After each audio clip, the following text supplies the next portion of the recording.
very happy day. As a part of the Global Entrepreneurship Summit 2017 being held in Hyderabad jointly by the United States of America and the Government of India, MOP Vaishnav College for Women is proud and happy to host a fireside chat, a conversation with 7 successful women entrepreneurs from across South India. Invocation by Ms. Pranati.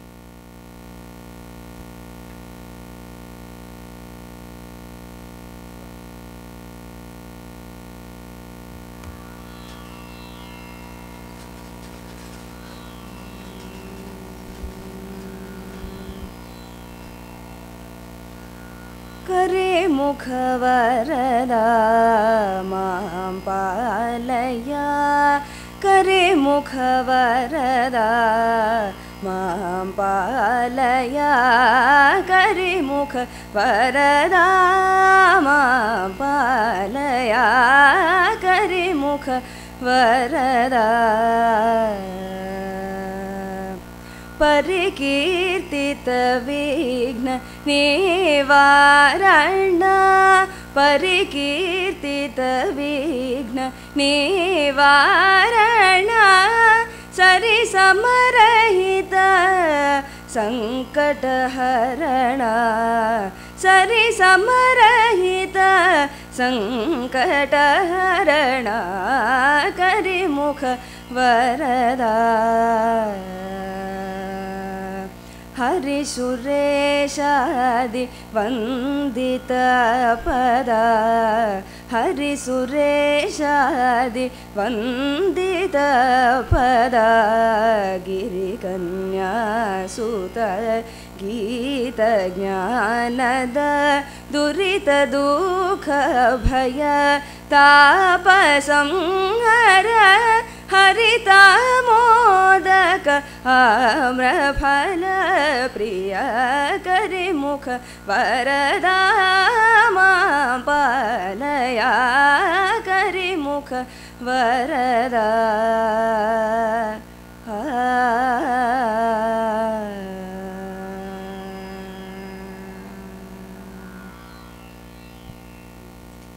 Thank you, Ms. Pranati.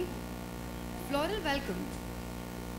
Floral welcome by Dr. Lalita Balakrishnan, Principal, MOP Vaishnav College for Women, to Ms. Lauren Lovelace, Consul for Public Diplomacy, U.S. Consulate General, Chennai.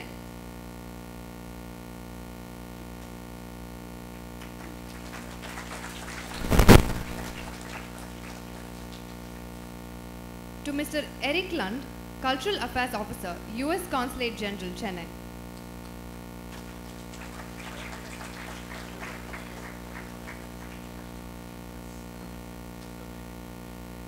To Ms. Nisha Krishnan, Founder, Chanelium, Kochi.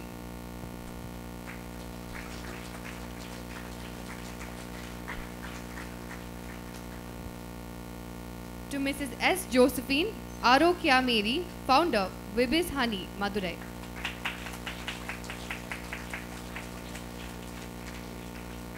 To Ms. Divya Shetty, Co-Founder, Indian Superheroes, Coimbatore.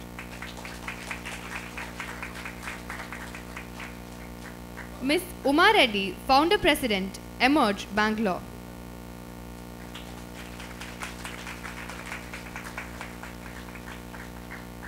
Ms. Deepali Sheetal Gotakde, Founder, Web Dreams and Click Hubli, Hubli. Ms. Trupti Prabodh Doshi, Founder and Principal Architect, The Aroma Group, Puducherry. Ms. Paro Gopalakrishnan, Principal and Head, Welcome Group Graduate School of Hotel Administration, Manipal.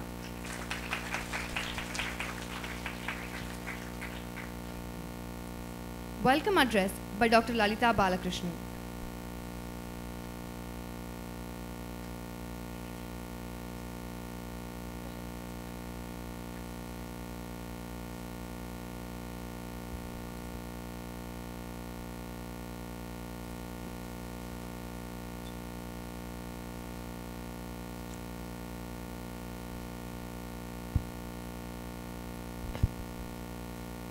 A very good morning and happy day to one and all present here. Welcome to this Entrepreneurship Summit at the global level, where we have a lot of entrepreneurs who've come from different parts of India to discuss and debate and share their experiences of their entrepreneurial journey. Because I know many of you sitting in the audience, sometime, somewhere, you're going to be on your own, and I don't think there's going to be a better platform than this for you to start up, as we say in India. It's going to be a wonderful day for all of you to learn from what there is, to listen to these great speakers as to how they went about their businesses, as to the ups and downs that they had to scale. I'm sure it's going to be great for you listening. I welcome Ms. Lauren Lovelace, Consul for Public Diplomacy, US Consulate General. And I'm very happy that you chose to partner with MOP Vaishnav and give our students and students from other colleges to assemble here and benefit from such a lovely discussion. Thank you so much, madam. I welcome Mr. Eric Lund, who has become a familiar face at MOP Vaishnav. We were happy to have him with us for when we had the big debate when the US elections were on, and we're very happy with the wonderful inputs you've given us all these years. And I'm also happy to welcome the 7 successful women entrepreneurs from across South India. Ms. Nisha Krishnan, Mrs. Josephine Arukemeri, Ms. Uma Reddy, Ms. Deepali, Ms. Tripti Doshi, Ms. Paro Gopalakrishnan.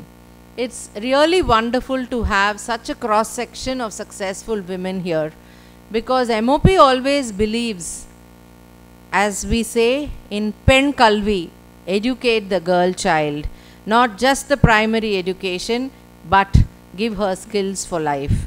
And at this juncture, I would like to say that MOP is going to have a BBA exclusively on entrepreneurship, and there cannot be a better platform for us to make this announcement than this, because this BBA entrepreneurship is going to see more such Nishas and Divyas and Umas to come to the fore.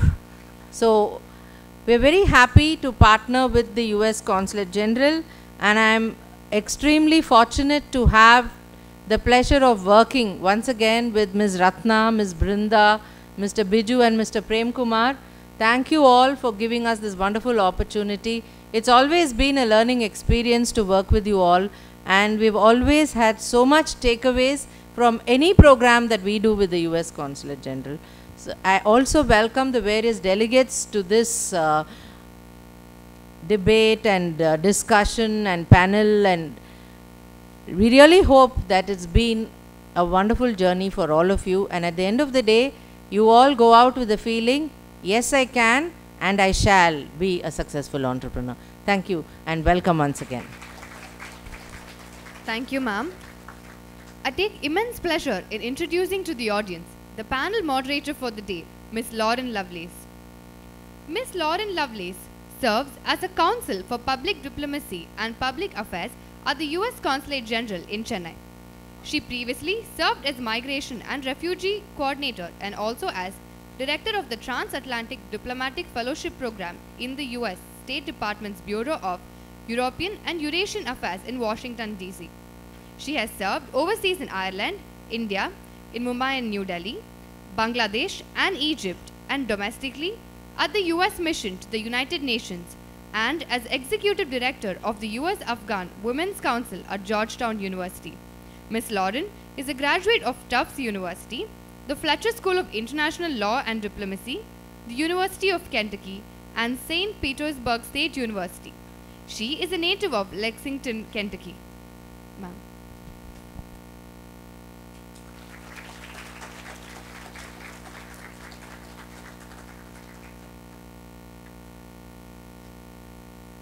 Well, thank you so much for that kind introduction, and thank you, Dr. Lalitha, for welcoming us here today. Dr. Lalitha is a former, she's an alumni of our international visitor leadership program of the State Department, which is one of our most prestigious exchange programs. So we're especially delighted to be here in your beautiful institution. And may I say congratulations on the announcement of your BBA in entrepreneurship. That's so exciting, and we'll look forward to being hopefully there for the inauguration of that event. So as Dr. Lalitha mentioned, this is day 2 of the Global Entrepreneurship Summit, the theme of which is Women First, Prosperity for All. And so it's particularly appropriate that we're here today at the MOP Vaishnava College for Women, which is a leading women's college in South India. I understand that also that there are other guests here, and that some of you have traveled to be here representing other educational institutions and entrepreneurship incubators. And so Vanakam to you, welcome. We're so glad you're here as well. Last night, the U.S. Consulate General in Chennai and Consul General Robert Burgess inaugurated our global entrepreneurship event here in Chennai, which was timed with the formal inauguration of the summit in Hyderabad. And so this morning, this summit continues, and we're very happy to build on it. It's predominantly going to be a panel of, well, it is going to be a panel of women. I don't know how much debate as opposed to discussion we'll have, but we'll see. We could maybe get into some debate.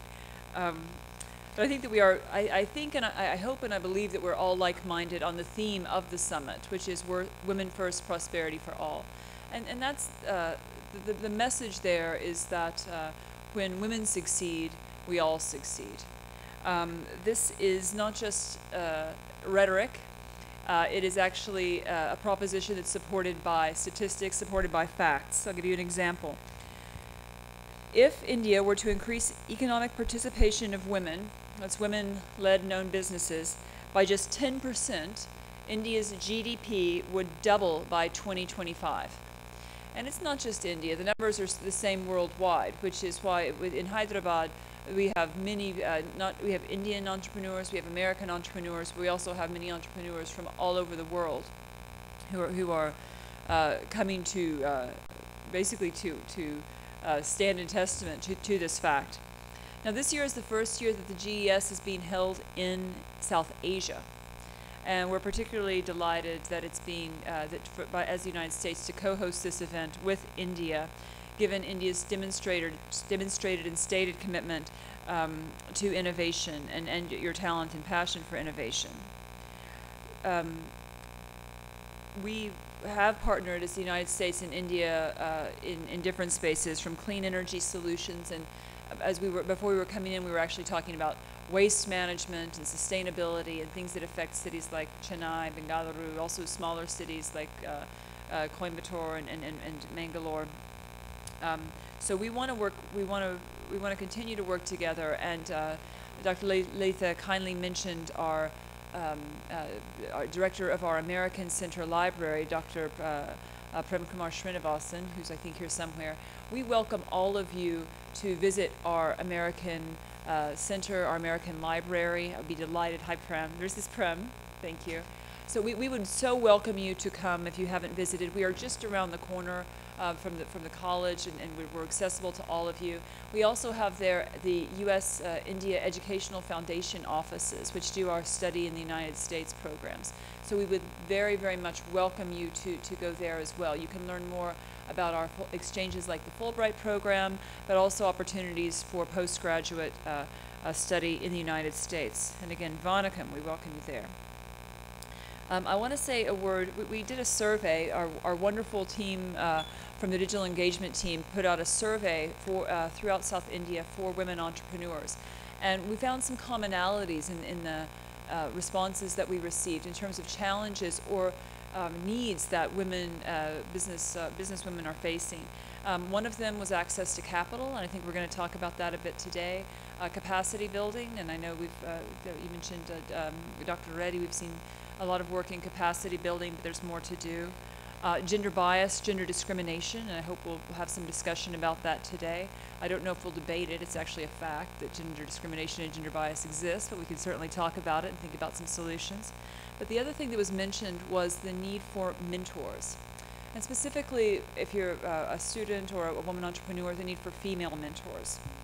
So I wanted to mention to you a platform called the Global Innovation Through Science and Technology, GIST. In the State Department, we love acronyms. So it's the GIST Mentor Match Program. You can find out more about it at GIST Network or on our Facebook page for the consulate. It's a mentor match program that was created to support the Global Entrepreneurship Summit this year. It's an online portal that connects a pool of startup mentors from around the world, specializing in everything from raising capital to marketing with the next generation of entrepreneurs and startups. So you as a rising entrepreneur could connect with someone from the region, you can connect with someone internationally on questions, and it's free. It's available to you right now, and please connect with that. But I also want to say that you have in this room, both in the women who are, you have in this very room, both in the women who are represented here, who have traveled here for us, to Dr. Lalitha, but also in each other. You have mentors and you have role models. And yes, look up and look for the people who've succeeded in their career, but also look at your peers, and look at the inspiration that you can derive from each other, because I think that you will gain a great deal from that. So true to the spirit of great female mentorship and women first prosperity for all, we are delighted to invite some women entrepreneurs from other parts of South India here today, from Coimbatore, Madurai, Kochi, Manipal, Hubli, Puducherry, Bangalore, to join us in today's discussion. And they're here to share their stories and also the personal and professional challenges and triumphs that they have found as an entrepreneur. So I'd request now for our digital team to play some brief videos introducing these women entrepreneurs to you. And then soon after that, we'll just start our discussion.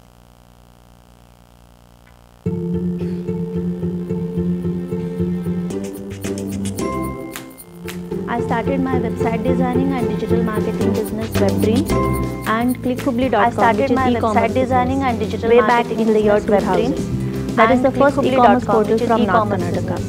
I was mother of a 1-year-old and couldn't move out of home, so I started my business online. I was mother of a 1-year-old and couldn't move out of home, which is hand embroidered stuff done by rural women artisans from North Karnataka.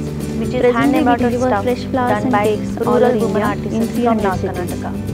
Being a woman entrepreneur has made me more positive and improved my ability to multitask. Being a woman entrepreneur at the same time, I have become more responsible towards my family, my employees and my community. At the same time, I have become the most memorable moment of being women in business is the state award which I received. The most memorable moment of being women in business as high performing IT the state award which I received. At the same time, it was a memorable day as high performing catch the cyber criminal who is at the same time credit card was memorable day and I could catch the cyber criminal with the help of local police and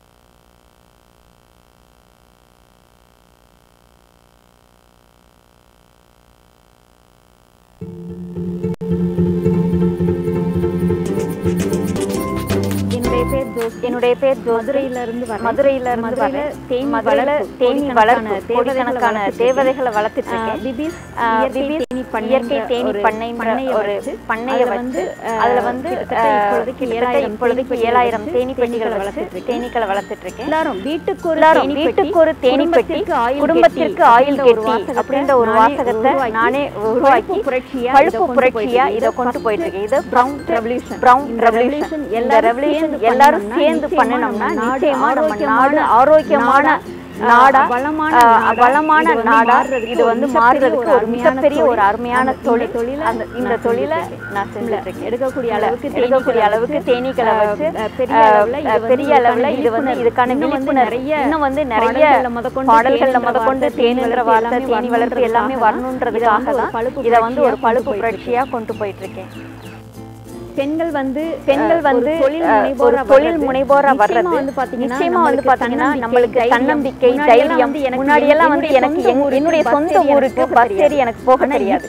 ஆனா இப்ப இந்திய அளவுல இல்ல வெளிநாடுகளுக்கு தனியா போய் வர சொன்னா கூட போய் வரக்கூடிய அளவுக்கு தைரியம் தன்னம்பிக்கை. இன்னைக்கு வந்து ஒரு மாவட்ட ஆட்சித்தலைவர் இருக்காங்கன்னா அவங்களுக்கு பக்கத்துல அவங்களுக்கு இதா உட்கார்ந்து நம்ம வந்து ஒரு அந்த அளவுக்கு ஒரு பவர் எல்லாமே வந்து ஒரு பெண் வந்து தொழில் முனைவோரா வந்தாதான் இது எல்லாமே நம்மளுக்கு நடக்கும். அதனால எல்லாருமே வந்து தொழில் முனைவோரா வரணும்னு கேட்டுக்கிட்டு விடைபெறுகிறேன். நன்றி.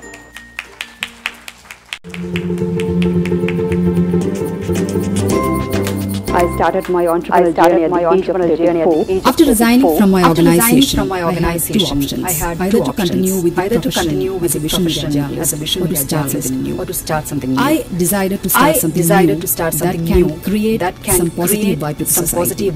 That's how channel I am. It's a vernacular media based out of 12 years of my visual media experience. I thought of doing something different to the society. Being a woman entrepreneur, I believe, like any other profession, women can make entrepreneurship a big success. My most memorable moment of being woman entrepreneur is my experience as a woman media journalist. And I believe when women win, we all win.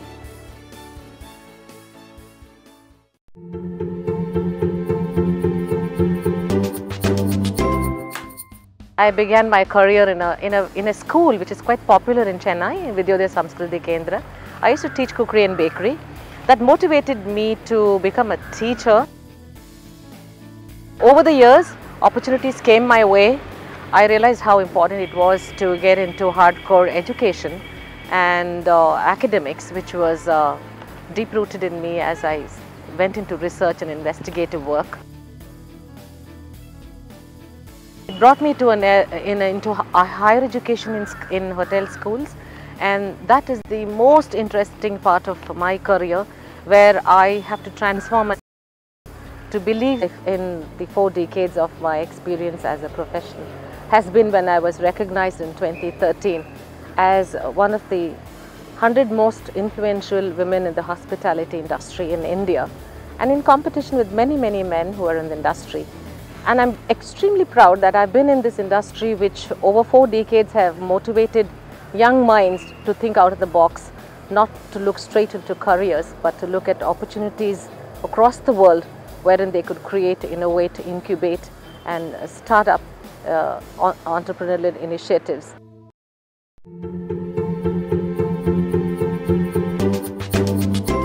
I'm architect Trupti Doshi from Pondicherry, Auroville. I co-founded the Oroma Group in 2014 with my family.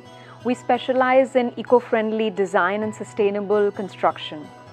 My journey as an entrepreneur started at the age of 20 when I was sitting in a humanities class in my architecture college in hometown Mumbai, when I learnt about the catastrophic levels of social and ecological devastation that happens in our country in the name of economic growth. It was on that day that I decided that I don't want to be on the conveyor belt. I want to be a change maker. Being a woman in a male-dominated construction industry has taught me how to balance the masculine and the feminine aspects of work within myself. So how to balance structural thinking with creativity and logic with intuition.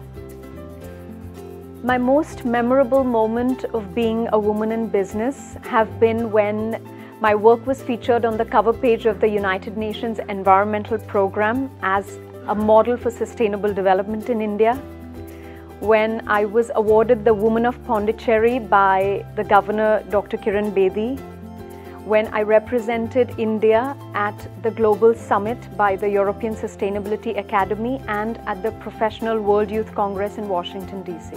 Woman first, prosperity for all. So the 3 points of my business have been people, planet and prosperity, so it fits in perfectly.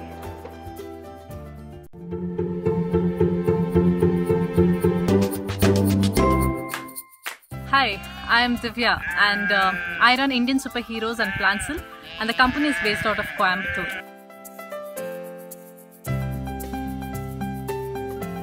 Anybody, either can be a farmer or a small-time businessman, he is self-sustainable in it. That's the reason we created the social business where we ask the farmers to do the value addition and they get good returns on their products. So we started with 2 farmers, but now there are 843 organic farmers onboarded. We have 12 NGOs whom we are working with. Currently the community is growing very much, and we are looking forward to get more and more tribals into this community. As of now, there are just 2,000 tribals who are working with us. My most memorable moment in my business initiative is when I was able to help a family come out of the poverty.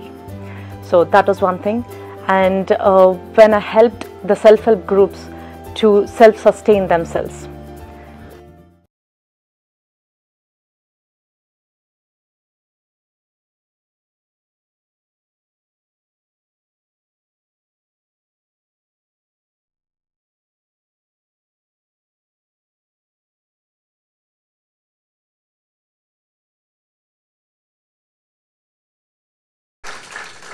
It's wonderful women.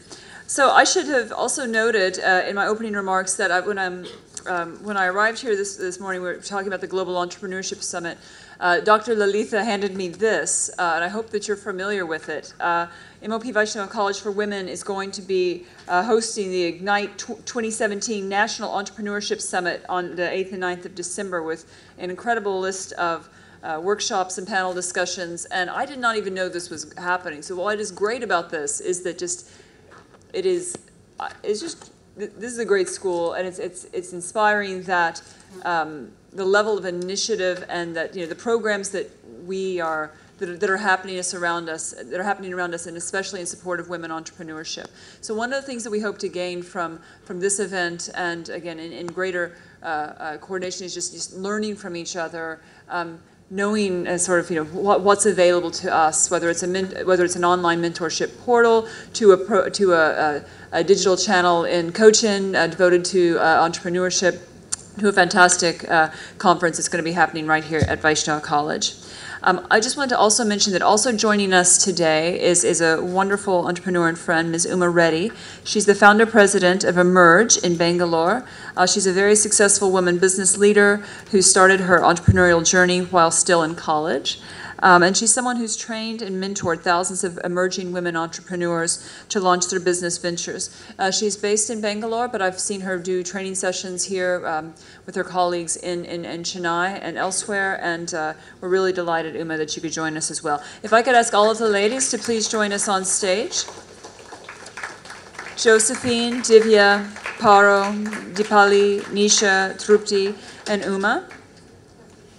And we'll start a conversation.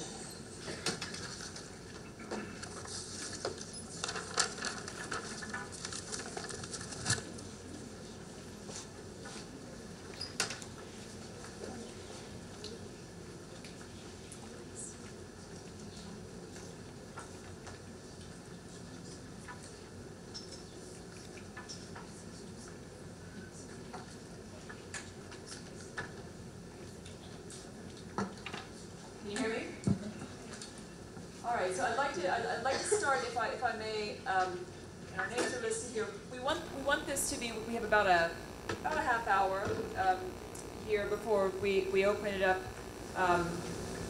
to larger conversation. But we do want this to be a real a dialogue and conversation with you as well. We know that many of you have interests in entrepreneurship, that you might even have startups in the works. So this is as you said, really a group of role models, also I think mentors for some of you. So I hope that we'll proceed in that way. I'd like to start, if I may, with Uma. So Uma, you not only run your own business, and as I mentioned, you started it during college, but you have devoted so much of your time to mentoring first-time women entrepreneurs. What, in your opinion, is the greatest challenge that would be facing a first-time woman entrepreneur, and how do you, quote-unquote, teach them to overcome that? We've talked a bit about confidence building and things like that, but I'd be very interested in your thoughts. Thanks. Thank you, Lauren. Thank you, Lalitha, for inviting us over. It's an honor and a privilege to talk to so many students and faculty.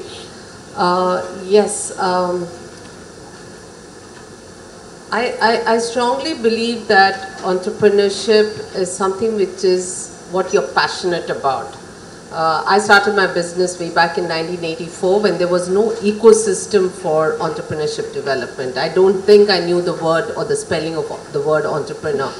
Right now there is entrepreneurship development cells in colleges, we have incubation centers in colleges, and there is a mentor in your family, in your business community who are willing to, talk to you, and you can use them as sounding boards. So what does this all mean is that what is the largest challenge for any entrepreneur moving forward, I would say, is networking. It's so important to have these networking platforms, whether it's within your family, whether it's within a business community, whether it's your student groups, whether it is with the faculty. I think networking platforms are very, very important, largely at the startup level, because with every connect that you have, there is something that you can learn or take away from it. So it's very important that we keep our networks together. And so you need to be part of many, many networks, and how you can leverage your networks for your business. So if you're passionate about your business, if you're passionate about doing it, you will keep finding somebody. And believe me, please go and meet people who play the devil's advocate. People who talk, I remember yesterday Divya was talking about it, that when you want to actually set up your business, there are many people who say no to you. And it happened to me also in '84 when I went home and I said I want to start a business. I'm a first generation entrepreneur. I started it when I was in my final year of engineering. I went home and I said I want to do some printed circuit board designing work. Those were the days when we had no computers. And my mother hit the roof and nobody was willing to support me. And they said business was a bad word then. It was good to take a job in a public sector enterprise. If not, why don't you join a bank? Why do you have to start a business? So when that was the kind of a scenario, there are many people who will say, no, this is not a good idea. I think you will lose money. But believe me, from it, you can take a lot of learning from it and turn it around. Understand where the problem is, find out what is the risk, then find a solution for it and keep going. But what drives that business would be your passion for it. I think that is what can help you overcome a challenge. Excellent. Thank you. Thank you so much. And I'd like to follow on that with Josephine, in terms of just speaking a bit to following your passion and also resiliency, just the being strong. And the need to be strong, and a bit of your story. And Josephine will speak in Tamil, please. அனைவருக்கும் என்னுடைய காலை வணக்கம். நான் வந்து ஒரு 2006க்கு முன்னாடி, அதாவது என்னுடைய சின்ன வயசில் நாங்கள் 3 பொம்பளை பிள்ளைங்க ஒரு பையன். அதனால் வந்து ஃபஸ்ட்டு பொண்ணு நானுன்றனால சீக்கிரமே வந்து பொண்ணு கல்யாணம் ஆனால் தான் அடுத்தடுத்து பிள்ளைங்க கல்யாணம் பண்ணுவாங்கன்ற ஒரு கான்செப்ட் அப்போ இருந்தது.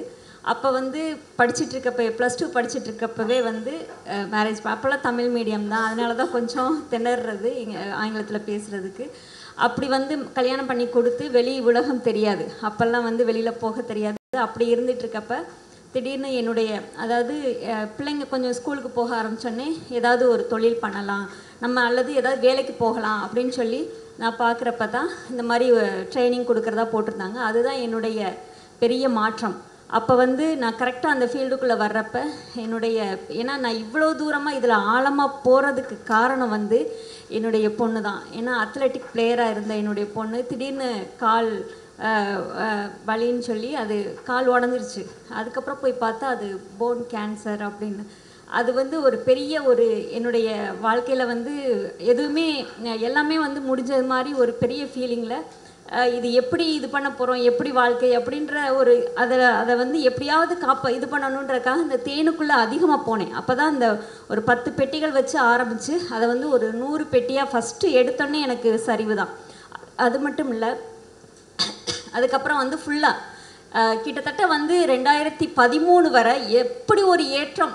திடீர்னு என்னுடைய இது வந்து நிறைய பத்திரிகைகளில் வரும். கரெக்டாக அந்நேரத்தில் ஹாஸ்பிட்டல் அட்மிட் ஆகிருப்போம். அப்படி வந்து நிறைய விதத்தில் சரிவுகள் வந்தாலுமே அதை ஏறணுன்ற ஒரு சவாலில் வந்து பார்த்திங்கன்னா நிறையவே வந்து நான் முயற்சி பண்ணிக்கிட்டே இருந்தேன். ஏன்னா எந்த ஒரு காலத்துலையும் என்னுடைய முயற்சி நான் வந்து இழக்கவே இல்லை. அப்படி வந்து 2009 என்னுடைய குழந்தைய வந்து, ஏன்னா கடவுள்கிட்ட போராடி கூட நான் மீட்பேன் அப்படின்னு போராடிக்கிட்டு இருக்கிறப்ப கடவுள் வந்து எனக்கு தான் இந்த குழந்தை அப்படின்னு சொல்லி அவர் வந்து என்னோட போராடி அவர் வந்து இது பண்ணோன்னே எனக்கு எதுவுமே உலகத்தில் வேணான்னு சொல்லி கிட்டத்தட்ட ஒரு 2 வருஷமாக நான் கோயிலுக்கு கூட போக மாட்டேன். அப்படி வந்து ஏன்னா அது எனக்கு ஒரு பெரிய கொடுமை. அதுக்கப்புறம் தான் யோசித்தேன். நிறைய பேர் சொல்லுவாங்க சரி இது மாதிரி வந்து வாழ்க்கையில் அதனால தான் இப்படி ஒரு ஆப்பர்ச்சுனிட்டி எனக்கு வந்து கிடச்சிருக்கேன்னு நான் வந்து ரொம்பவே உங்களுக்கு தேங்க்ஸ் பண்ணுறேங்க மேடம். ஏன்னா அடுத்து எந்த ஒரு குழந்தையும் இந்த உலகத்தில் வந்து இப்படி ஒரு நோயில் பாதிக்கப்படக்கூடாது அப்படின்னு ஒரு சவால் எடுத்துகிட்டு தான் நிறைய கல்லூரிகளுக்கு நிறைய இதுகளில் போய் இது பற்றிய விழிப்புணர்வு அதுக்கு தான் அந்த பழுப்பு புரட்சின்றது அதுக்காக தான். ஏன்னா அப்போ வந்து ஒரு எனக்கு வந்து நான் குழந்தை எனக்கு பிறக்கிறப்போ இது பண்ணுறப்போ எனக்கு தெரியாது எப்படி ஆரோக்கியமாக வளர்க்குறது. ஏன்னா அப்போ வந்து எனக்கு எந்த மெச்சூரிட்டியுமே கிடையாது. அதனால தான் வந்து அப்படி ஒரு சூழ்நிலைகள் இருந்தது. இன்றைக்கி வந்து அதை மாற்றுறதுக்கு தான் வந்து பார்த்திங்கன்னா இந்த தேன் வந்து எந்த நோயுமே வராமல் தடுக்கும். முக்கியமாக ஆன்டி கேன்சர்ன்றது எனக்கு அதுக்கப்புறம் நான் அதுக்குள்ளே போய் ஆராய்ச்சி பண்ணுறப்ப தான் எனக்கு அதை பற்றி தெரிஞ்சது. அதனால தான் அதுக்கான விழிப்புணர்வை நிறைய பேருக்கு கொடுத்துட்ருக்கேன். இதை டெய்லி சாப்பிட்டோம்னா அது போக இது மாதிரி வந்து பார்த்திங்கன்னா எந்த குழந்தைங்களுக்குமே இந்த நோய் வரக்கூடாதுன்னு ஒவ்வொரு நாளுமே நான் வந்து அதை இது பண்ணுவேன் வேண்டுவேன். அது போக அது கூடவே வந்து அதே டயத்தில் வந்து என்னுடைய கணவரும் வந்து பார்த்திங்கன்னா அவரும் இறந்தார். அப்போ வந்து ஒரு கிட்டத்தட்ட வந்து ஒரு 16 லட்சம் ரூபாய் கடன். அப்போ என்னுடைய அம்மா வந்து ஊருக்கே போக மாட்டாங்க. ஏன்னா போனாலும் அவங்களும் ஒர்க் பண்ணிகிட்டு இருந்தாங்க டீச்சராக. காலையில் 6 மணிக்கு கிளம்புவாங்க, நைட்டு 10 மணிக்கு இங்கே மதுரைக்கு வந்துடுவாங்க. அவங்க பார்த்துட்டு இருந்தால் கார் பக்கத்தில். அப்போ என்னென்னா பயப்படுவாங்க நான் எதுவும் தற்கொலை பண்ணிக்கிடுவனோ எதுவும் இது பண்ணிடுவனோ. ஏன்னா இவ்வளோ கடன் இருக்கிறது, சொந்த வீடு இல்லை, எதுவுமே இல்லை. அப்படி இருக்கிறப்ப எதுவும் இது பண்ணிடுவனோன்னு நான் அப்போவும் சொல்லுவேன் இல்லைம்மா பையன் அவனுக்காக வந்து ஏன்னா அவனை வந்து ஹாஸ்பிட்டல் ஆப்ரேஷன் டயத்துலலாம் என்னோடய தங்கச்சி வீட்டில் விட்டுட்டு இருந்தப்ப அப்போ தான் வந்து பார்த்திங்கன்னா நானே அப்போ தான் ஒரு பயங்கரமான ஒரு இதோட நான் எழுந்திரிச்சதே அந்த ஒரு விஷயந்தான். அங்கேருந்து நான் டெய்லி ஃபோன் பண்ணுவேன் தங்கச்சியோட செல்லுக்கு. இப்போ தான் எல்லார் பிள்ளைங்க பையன் எல்லார் கையிலையும் இப்போ மொபைல் இருக்குது, அப்போ இருக்காது. அப்போ வந்து பார்த்திங்கன்னா தங்கச்சிகிட்ட கொடுத்து விஜய்கிட்ட கொடு அப்படின்பேன். அவன் பேசுகிறப்ப மெதுவாக அம்மா இங்கு இல்லைம்மா சித்திகிட்ட சொல்லி இங்கு வாங்கி கொடுங்கம்மான்னு சொல்லி கேட்ட ஒரு வார்த்தை இன்றைக்கி வர எனக்கு காதில் ஒழிச்சிட்டே இருக்கும். அப்போ ஒரு இங்கு வந்து சித்திகிட்ட கேட்க தெரியாத பிள்ளை நம்ம இல்லைன்னா அப்போ எப்படி சாப்பாடு கேட்பான் அப்படின்ற ஒரு வெறி அந்த ஒரு இது வந்து பார்த்திங்கன்னா என்னை ரொம்பவே வந்து எக்காரணத்தை கொண்டு ஏதாவது நெஞ்சு ஒரு மாதிரி சில நேரங்களில் ரொம்ப கவலைகளில் ஐயோ நெஞ்சு வலிக்கக்கூடாது நம்ம வந்து நம்ம பிள்ளைக்கு வந்து நம்ம இது அப்படியெல்லாம் வந்து நிறையவே என்னையவே நான் வந்து ஊக்கப்படுத்திட்டு அப்போல்லாம் வந்து ஹெல்ப்புக்கு நானே நைட்டில் வந்து பெட்டிகள் எல்லாம் ஏன்னா தேனி பெட்டிகளை கவர்மெண்ட்டுக்கு அப்போ தான் ஆர்டர் எடுத்து சப்ளை பண்ணிகிட்ருக்கேன். நைட்டு தான் விடியறதுக்குள்ளே கொண்டு போய் கோயம்புத்தூரா எந்த ஊர் எல்லா மாவட்டமும் விழுப்புரம் வரை வருவேன். வந்து இறக்கி விடியறதுக்குள்ளே இறக்கி வச்சுட்டு பகலில் அவங்களுக்கு ட்ரைனிங் கொடுத்து மறுநாள் நைட் நிறைய வந்து பார்த்திங்கன்னா ஹார்ட் ஒர்க் பண்ணேன். 24 மணி நேரம் ஹார்ட் ஒர்க் பண்ணி தான் அந்த கடன்கள். ஏன்னா அப்பா சொல்லுவாங்க நான் இடத்த விற்று நான் கொடுக்குறே தான்வாங்க, எனக்கு வேணாம் எதையுமே இது பண்ண மாட்டேன். அப்படியெல்லாம் நிறைய ஹார்ட் ஒர்க் பண்ணி கஷ்டப்பட்டு தான் அந்த இதெல்லாம் ஃபுல்லாக. ஏன்னா அதுக்கு சப்போர்ட்டுக்கு யாரும் அம்மா வருவாங்களா தங்கச்சி வருவாங்களா அப்படியெல்லாம் இல்லை. ஏன்னா ஃபுல்லாக நான் வந்து 2008 தான் முதல்ல வந்து கொண்டையம்பட்டியில் ஒரு 2.5 ஏக்கர் இடம் வாங்கினேன். அங்கே வந்து பெட்டிகள் வச்சுட்டு 2009 வந்து பார்த்திங்கன்னா அப்போ தான் வந்து பஸ்ஸில் போய் வந்துட்டு இருந்தேன். அப்புறம் ஒரு நாள் அந்த பஸ்ஸை 7 மணிக்கு ஈவினிங் வர்ற பஸ்ஸை மிஸ் பண்ணிவிட்டு 8 மணிக்கு பஸ் வந்து வரல, பிரேக் டவுன் ஆயிடுச்சு. 9 மணிக்கு 9:15 வந்து அதுக்கப்புறம் 11:30 மணிக்கு நான் மதுரை வந்தேன். அப்படி வர்றப்ப பையன் தூங்கிட்டான், கதவு திறக்க முடியலை. இப்படியெல்லாம் வந்து நிறைய சிரமங்கள் பட்டு. ஏன்னா இது வந்து பார்த்திங்கன்னா ஒவ்வொருத்தருக்குமே நம்மளுடைய அந்த யாராவது நம்மளுக்கு வந்து ஹெல்ப் பண்ணுவாங்களா, யாராவது நம்மளுக்கு வந்து உதவி செய்வாங்களா அப்படின்ற ஒரு இது இல்லாமல் கண்டிப்பாக வந்து எல்லாருனாலையும் நம்ம வந்து பார்த்திங்கன்னா முயற்சி பண்ணினோம்னா அந்த முயற்சியை மட்டும் என்றைக்குமே நம்ம விடக்கூடாது. அந்த முயற்சி பண்ணோம்னா நிச்சயமாக வந்து வாழ்க்கையில் வளர்ச்சி அடையலாம். இன்றைக்கி தமிழ்நாடு கர்நாடகா கேரளா அளவுக்கு போகக்கூடிய அளவுக்கு பெட்டிகள் நைட்டில் கொண்டு போய் இறக்கி அங்கெல்லாம் பண்ணக்கூடிய அளவுக்கு இன்றைக்கி அந்த தைரியம் தன்னம்பிக்கை இது எல்லாமே வந்து பார்த்திங்கன்னா நம்மளுக்கு இப்படி ஒரு தொழில் பண்ணுறப்ப கண்டிப்பாக கிடைக்கும். நன்றி.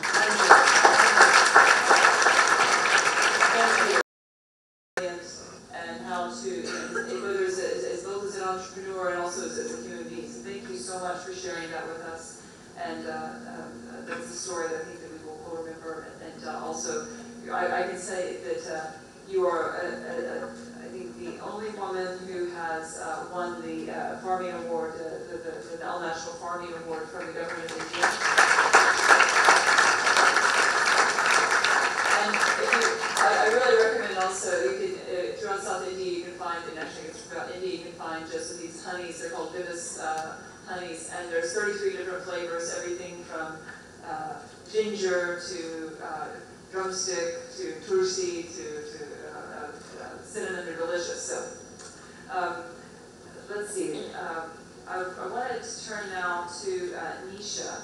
Nisha is as you saw in the video, was a very successful television journalist who then shifted to become an entrepreneur, sort of followed her dream there. I'm wondering, and she's created this digital platform, Channel I Am, and it's connecting emerging entrepreneurs with potential mentors, investors, markets, clients.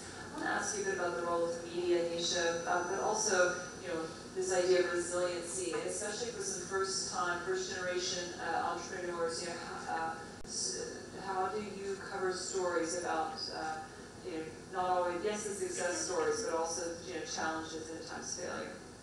Thanks. Thanks to be part of this vibrant community. Okay. I run a digital channel named Channel I Am. Channel I Am is a digital video media platform for entrepreneurs and startups. It's a vernacular media based in Cochin.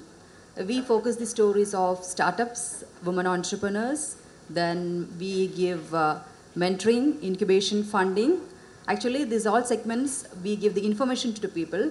Then we do promote student entrepreneurs, then startup entrepreneurs. Then I was working with the visual media for last 12 years, and I was in a comfort zone. So when I thought of starting something new, first of all, I want to come out from that comfort zone. So I left my job. I started a new venture, and this is a digital media. It's a future media, and our niche area is entrepreneurship and startups. I do real stories. I travel throughout the Kerala, and I depict the real life. We have a particular segment called The Night I Did Not Sleep. I am particularly speaking about the failure stories. Because when we start something, yes, definitely the passion, the dream that drives us. But when coming to the practical side, if your product don't have market value, definitely it's going to fail. I can see many students starting this, they start something, and I do many stories, and last month I met a few guys, and they were doing the same business for last 3 years.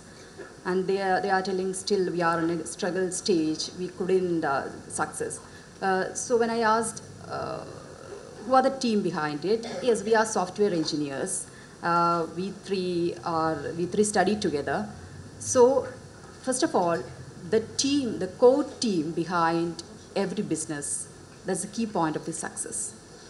The criteria for selecting team is not the friendship or the relationship.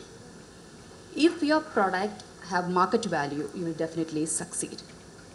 And people spend 10 lakhs to start a business, but they don't focus on the market.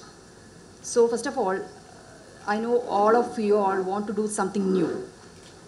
When you are going to new business, be practical. Study the market, and and don't spend much on, First of all, I started my business with a low budget. I didn't spend, I don't have a big office. I don't sit full time in AC. That's what I told. We have to get out of the comfort zone. Sometimes we work as a CEO, sometimes we work as accountant, sometimes we work for marketing. So we have to face all the challenges in the first stage. So first of all, try to be practical, try to study the market, then try to validate your idea. You take time to validate your idea, then start your business.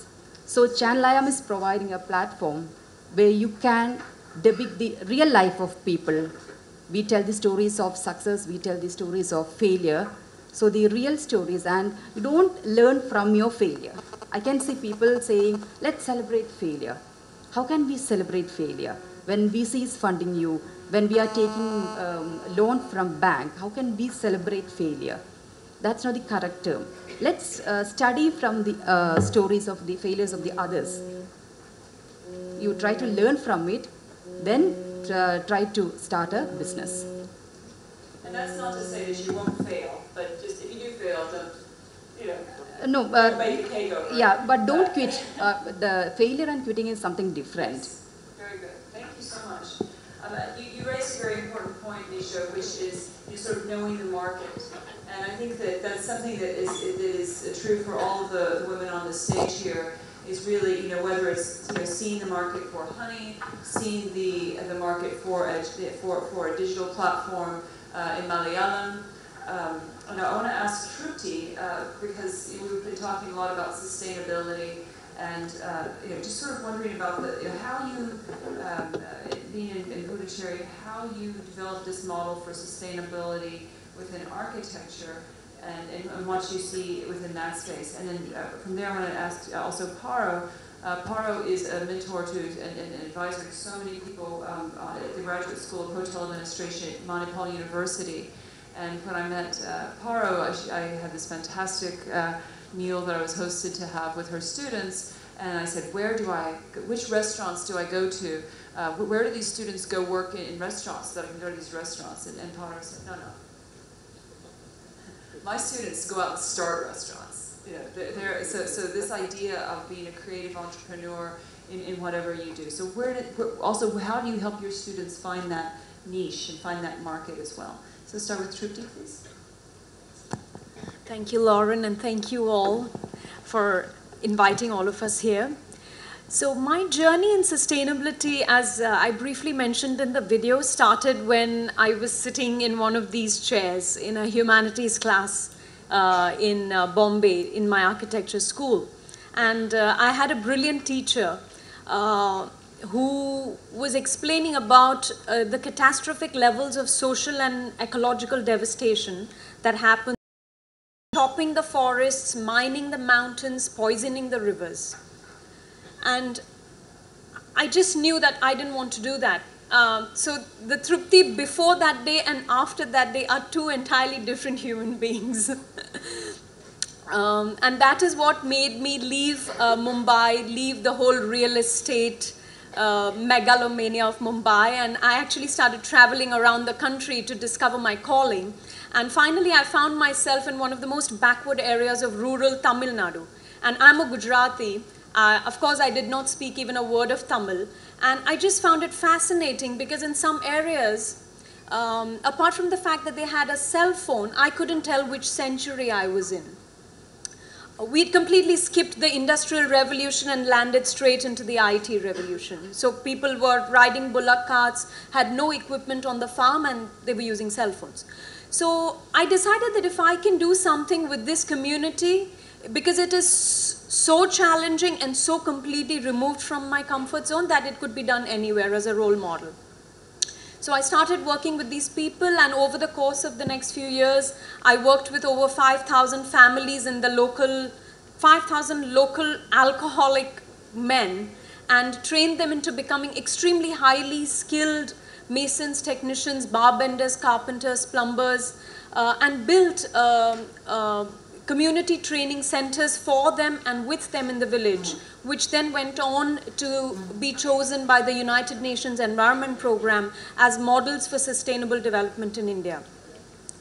So I would come back to your point, Uma, that if one really has the passion, one can make, I mean, in so-called places where all the doors are closed, the doors will open. I think that's beautiful. And then talking about the two Truptis, you know, you can also, yes, they're beautiful, excellent. Thank you. Having your passion, but also being able to change your mind. And changing your mind when you're on one course takes a lot of courage. Whether you're in a dissertation program and then you realize I don't want to be an academic, or whether you're on the route to be one type of developer and you realize no, I want to be a sustainable architect, or you're, as you talked about, Nisha, your safety. You know, if you're in a really good place as a television journalist and you think I want to do something more. So having that courage is a really incredible thing as well. Paro, would love to hear from you just in terms of your... Thank you, Lauren. You can hear me?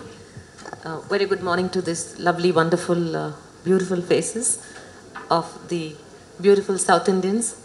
A tribute to all of you. Thank you for being here on the day when I guess you must be wondering why we are being put in to listen to a boring lecture. We'll not make it boring. I'm going to... I've had the same kind of stories like she had. I was a single mother, raised 2 children. In 1977, when I was in catering college, that's in Chennai, you all know Taramani, right? This college is next to the film technology. So we had our interviewing process and I was very good in the kitchen. I scored the highest marks. I wanted to be a chef, so I stood for the chef's process.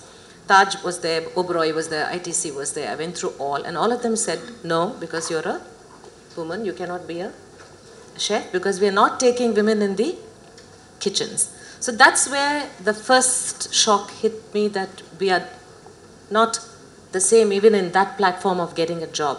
However, I landed up with Vidyodaya Samskriti Kendra and that lady, I think she was Dr. Shanta was there. She allowed me to teach cookery and bakery to home science students. It's next to Valluvar Kotam. You know the school, right? It's quite a famous school. And from there began the first station that I could be a teacher, you know. Then I went on to be a chef in Vidyodaya, in Padmavati Women's College in Tirupati, then Bangalore, then Aurangabad, then I went to Bahrain, then I came back to Aurangabad and now I'm in Manipal. To tell you the truth, all these colleges that I went and worked as the dean, I was again breaking the glass ceiling. I was the first woman dean. I was the first woman principal. I was the first woman HOD. I was the first woman vice principal. And in the college that I am now, I'm the first woman principal after 31 years of that college's establishment. And I took over from 2 major generals, you know. So the principal before me was a major general. Can you imagine the transition? Actually, I cannot. I think there was probably no transition because when you come to her institute, it is very clear who is the general. It was. I mean, it was. No one had to say, and this is the director of the program. It was both in the way that Paro carries herself, but also just in the admiration that your students and your faculty had for you. It was so clear. I would like to end because I know there's not much of time to ask you a question. What is the word that comes to your mind when you hear 2 words, 2 people, Sir Isaac Newton or Steve Jobs? Apple. So apples have been falling all the years, and apples have been bitten for many millions of years. But he invented just by looking at an apple fall, and he invented just dreaming that his logo had to be a bitten apple, but he created new worlds. I would like to leave a message that you may become managers. When you become managers, you symbolize control over processes. When you become leaders, you symbolize control over destinies. When you become entrepreneurs, you symbolize control over new worlds. And we have 1 billion dreams and 1 billion opportunities. Please dream for being entrepreneurs at some part of your life at least. And I'm sure India has the greatest opportunity for entrepreneurs. Thank you.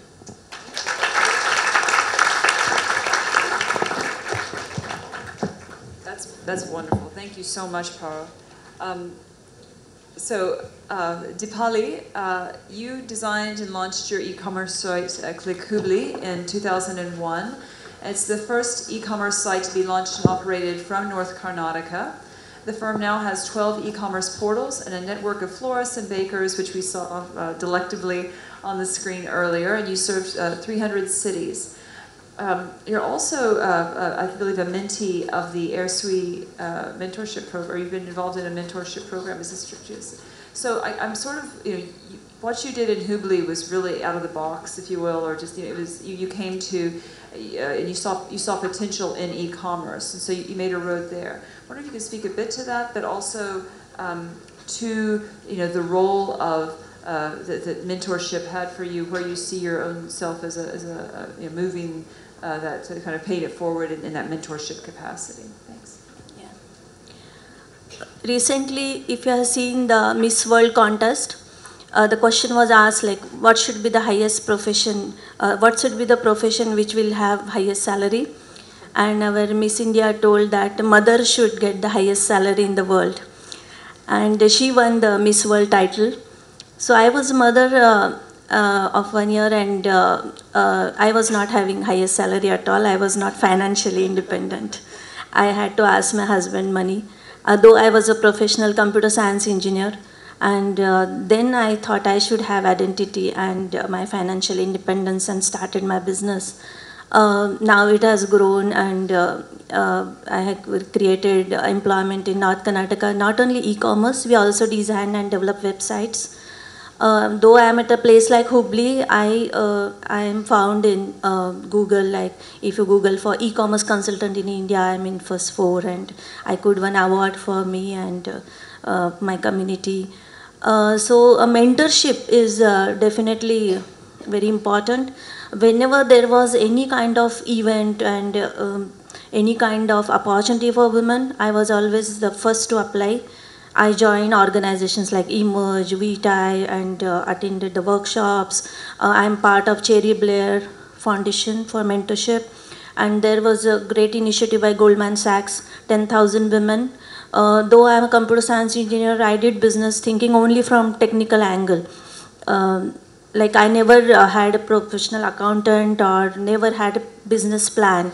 And when I could do the course with ISB, and you all are business school students, so you know how important it is to plan the business, have the strategy and negotiation skills and so many things. Those are all terms I learned afterwards. So you all are lucky that now women entrepreneurship has really grown, and you have a lot of organizations and people coming forward. When we started, it was very difficult for me to get some kind of learning, some kind of mentoring at a place like Hubli. So always I used to travel, and thanks to online organization, they are doing online mentoring and all. So challenges what I faced is like right from the mindset that why a woman need to earn. My in-laws used to think that my daughter-in-law is earning means my son is not having decent earning. So she was feeling that I need not go out and work. But now I think the time has changed. When I said I'm going to sell saris online, people laughed at me. They thought I'm crazy, and I couldn't find a model also. So I myself wore all the saris and did modeling for my portal. And with that, we started flowers, cakes, gifts delivery, and now we have network in 300 cities. We maintain 400 plus websites. Locally, all the big clientele like government, Southwest Railway, police, all are with us. So thanks, Lauren, and US Consulate for giving us this opportunity. So we're so glad you're here, and your story is so helpful. And we're so glad that you were also participating in the Air Sweep program, which was a State Department program, and I think it was with a lot of pride that Akila, who was one of the trainers, pointed you out yesterday. So here's somebody who's just so successful now in their business. In going to Divya, I'm also going to turn to the audience. Divya spoke yesterday on the dais and made some really great remarks. One of them was, only crazy people can change the world. I took that down. But talking about your story and that moment of, and I think that many people have spoken about that here just this morning, that moment of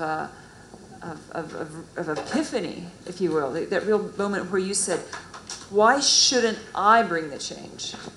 Not looking to someone else to do it, but saying, why shouldn't I bring the change? So, and you mentioned that your Uma had mentioned the support that your dad gave you. You had mentioned the support that you got from your mom. We can talk more about how important it is to have, well, obviously, I think we have to talk about it. Family support can be so important. Josephine sort of spoke to like how you overcame it in the absence of that. But can you just say a bit about, how you decided to bring the change and knew that it was you that would be the person to do it within your work in the organic agricultural sector, where you're working with farmers who are probably or perhaps not used to a woman entrepreneur coming in and advising them on how to do business, but you actually have seen a huge shift in not just the earning power of these farmers, but also in their approach to you. So how did you bring the change? Yeah, thank you, Lawrence. And thank you everyone for inviting us here. Coming to this question, being a woman entrepreneur, you come across a lot of challenges. But usually, we don't talk about finance. So I would like to say a few points on that. We are all scared. And usually at home, we never talk about money. So money is something that we are all scared about. There is no financial management sector that is taught. Even in colleges, if you see, nobody teaches us how do we handle our pocket money. During the college times, you get pocket money and you don't know how to manage it. So it all starts from your young age. You have to manage your money really well. Like, you put some money in your savings account, you put some money in your financial freedom on education sector. So you split your pocket money of 10 rupees into all these buckets. So that's where it's all gonna start. And at one point where you think you want to make the change, women especially should think about the larger impact they want to create. You will have to take the bigger problems in the world. So you are the one who is going to change this world. So today, if you see healthcare, education, agriculture, sustainability, these are the major streams. So you have to work on the bigger vision for the world. So when you take a bigger problem, you know that you're going to impact a lot of people. So how do you do that? You'll have to make your company profitable, or else you'll just impact only 100 people who are around you. If you're thinking of impacting thousands and millions of people around the world, make sure you scale your business, you make it profitable. That's when you're going to change the whole world. Okay. Yes. Yeah, thank you. Thank you. That's great. And I mean, thank you. So some businesses, and I'm thinking about a friend who was living in Amman, in Jordan, and his name is Fadi. And he started a business, and he decided that he wanted to make cupcakes. And so he wasn't going to change the world, but he was going to do what he wanted to do, his passion, which was to make cupcakes, and beautiful cupcakes. And just as you just got it, people were like, okay, no, man, making cupcakes, what are you doing? He has a company called Sugar Daddies. It's a multi-million-dollar company. He imports throughout the Gulf. And he was able to both follow his passion and do something that maybe wasn't, sustainability, saving the world, but was something that he's bringing joy to people. So maybe he's speaking to that as well. I know the small pilots, when you're starting, you actually have an idea. You start doing it, executing in a small portion. So like how Ma'am said, if you're doing cupcakes, so you post on Facebook and say that, would you like to have a bite of this? And you have a lot of customers there. So you start executing this. So small portion, you have your idea, you're executing, you're successful in a small part in your community. Then you scale up. Then you have it in your state. So you have customers. So customers are going to come when your product or service is good. So yes, that's how you're going to build. And when you're creating smaller and smaller impact everywhere, over a course of time, it's going to be a huge impact. That's what we believe in. Thank you. Thank you so much. And I should mention, so Divya is from Coimbatore. I'm traveling in Coimbatore recently. I met another young man who is a chocolatier. He runs a company called Ganache. And I am a chocolate lover. I'll be very honest with you. And it's the best chocolate I've ever had in my life. And what he did there, and it is related to sustainability, he realized that what was something that was, what was available to him, high quality cocoa, high quality ingredients like nuts or flavorings, what was not easily available to him, high quality water. Chocolate does not take water. You don't mix water and chocolate. So he found a niche, and his name's Arun, and he's brilliant. And he found a niche where he is able to make this exquisite product using the resources that he has. Also with with Josephine, with your story, what is available? Well, you have this this land where you can grow, or these farms that are welcoming to have beehives, and you have the tulsi, you have the neem, you have these wonderful plants that you can grow this flavorful honey from it. So I think finding that niche market is something that we've been discussing. I want to open it up now to folks in the room. I think we have some microphones, or else you can just speak up. But does anybody have a question? Otherwise, I think we can keep talking here. Anyone have a question or an idea? Anyone have a pitch that they'd like to make in terms of business they're thinking about? Now is your moment.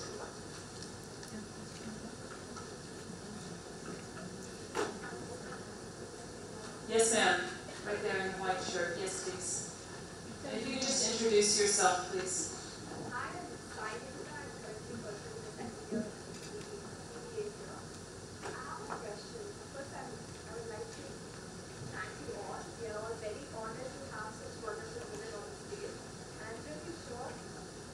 Motivated to become entrepreneurs, but I have a question. Besides, like beyond passion, you people have faced obstacles, failures. There might be days where you would have asked yourself, maybe I should give this all up. Like, what was it right? What motivated you to overcome such situations during your extreme weakness? Can I take this question? Okay. This is a roller coaster ride, and I'm sure daily you'll have this struggle. Most of the time, what happens, it's only the vision that's gonna keep you going. Sometimes, you'll come to a situation, the last end moment where you say, okay, done. I don't want to continue this. That is the moment you'll have to put your life and take it one step ahead, and you will be there. You will achieve whatever you want to achieve. So perseverance is something that you'll have to have. So till the end moment, you should never give up. Might be you will come across a situation where because of the peer pressure or because of your family, you say like, we have seen for 1 long year, you're not bringing any revenue, you are not proving yourself. You'll have to push more hard. And that is the point where like you'll have to work, even more. Entrepreneurship is a 24/7 work. So it's, you work out of your comfort zone. So this is, only your vision can bring it. Thank you. And yesterday, thank you so much. Yesterday we had a panel at IIT Madras. We had Radhika Sarath Kumar, who's well known to you probably as an actress, but also she's the chairperson and managing director of Radha Media Works. And she gave some advice that was, kind of speaking about how she came into developing her industry, her media work. And she said, listen to everyone and then do what you want.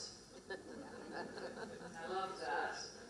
So I would like to know, does anybody in the audience have an experience where they listened to everyone and they did what they wanted to do? Any good experiences, or see some nods? Anybody here on stage have an experience? So I had started my business and I was running it when I had an attack of a typhoid. And I come from a conservative family. First generation entrepreneur. Nobody wanted me to set up a business, leave alone even take up a job. And here I was. So once I got married, and my mother-in-law felt that the first thing that I needed to do was to take care of the house. So the moment I had a typhoid attack, she said, okay, now this is it. I don't think you should run your business. You should, like all women, you should take a break from work and then take care of the family. And that's just not possible in business. There's no way, I agree with Divya, that it's not, it's a 24/7 job. And there's no way once you set up an enterprise that you can take up, you can take off from work and say, okay, I'm going to come back to my business 6 months down the line. Just not going to happen. So that's when you are actually made to go on a guilt trip, saying, okay, here is a lady and she's not giving time for her family. And then I had a small baby and they said, okay, you're supposed to take your prime responsibility of taking care of the baby. And then I said, no, I'm not going to. So that's where that perseverance, that vision, and you want to at a time when everybody is telling you, no, don't run it, don't do it. And you know, your prime responsibility is your home, and you want to say, okay, let me call it a day. But then once you go back to your business and you realize that that is your first baby, because you created it, you know, you started it, you know, everything around that is yours and your creation, and you really feel, and I think it is that which kept me going, and I said, no, I'm going to multitask, I'm going to perfect that juggling act, I'm going to work 24/7, I am actually not working on a strict time, but I'm working overtime and all the time, and that's what business is all about. You're perseverant because you want to make it happen. It is challenging, no doubt. There are many times you want to close it up. There are times not only at home, at business, there's no power. You have a delivery to make. Your customers are on the phone. They're saying, why hasn't your material arrived? And you have problems. Your staff as the key staff or the skilled staff for that day is on leave and on a long leave. And you still have to make it happen. And then there are times when we've sat through the night trying to repair a machine or get the product going. But what drives it all, and I again come back to the same thing, it's that perseverance to succeed and that passion to see your business there. And that's what keeps you going. Yes, and the guilt is... children, you know, I think that also children look up to and take pride in a successful, yes, a mother, also a successful mother. I'll say Paro yesterday meeting your family, just the level of pride that they were taking in, you know, in the role that you have. And then Dipali, I think also you can kind of speak to that. But so not making it necessarily an either or. A lot of times, business and or work and home life are presented to women as a zero sum. You choose this or you choose that. We had a conversation that we've been talking also about, you know, some chambers of commerce that are organized by women. They prefer to meet in the mornings. They prefer to meet at times that, you know, don't start the meeting at 7 o'clock at night when people are, you know, the kids are home. You know, try to, you know, be aware as a business owner or as an entrepreneur of the environment that you are creating for yourself, and also the environment that you're creating for your employees. Because you give quality time to the children, you don't have time to waste. I never taught my daughter ABCD, but I don't think I did a bad job because she's a successful entrepreneur herself now. So not bad. Not been a great mother, but I'm sure I've been able to do it remotely.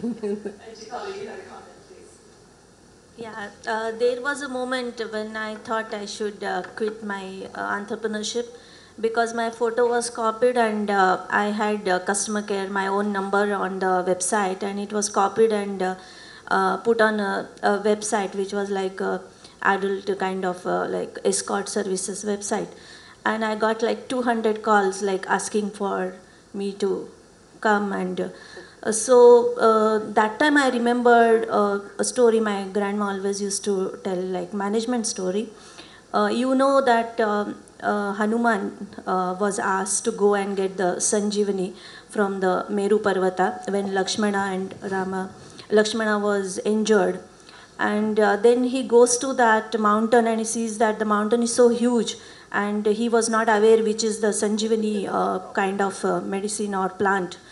Then he made him bigger and stronger than the mountain, and lifted the mountain and came to that Vaidya and said, this is the mountain, you take Sanjeevani from this.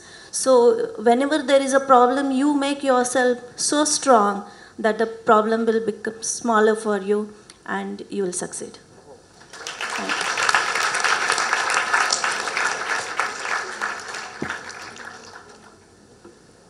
Other comments or questions? We're so happy to be here at your college. We're really excited that you're going to be doing this entrepreneurship, National Entrepreneurship Program. And we know that you have thoughts in this regard. I've seen these ladies. Do you have a question? Yes, ma'am. In the back. Oh, okay. Oh, yes, please. Yes, and then you know, yes.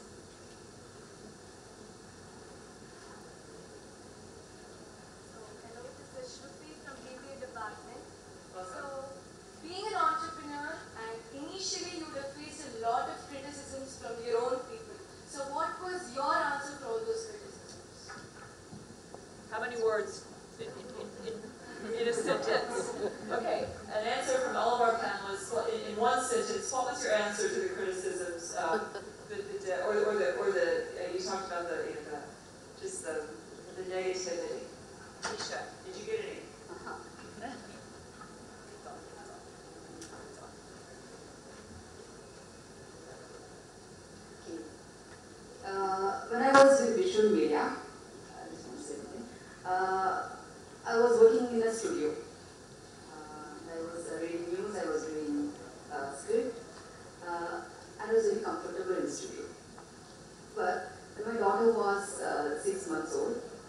decided to do a program, some social relevant programs. But it was very tough to manage family and work professional. Along with the news desk, I need to manage that. And I did 85 episodes. And I got 8 recognitions, including United Nations Latin Media Awards. So, whenever I see any challenge, or whenever others criticize, just ask them to get out of the way. Okay, and move straight forward. If you have a goal, if you have a dream, just set that. Okay. So, actually, nobody can hurt you without your permission.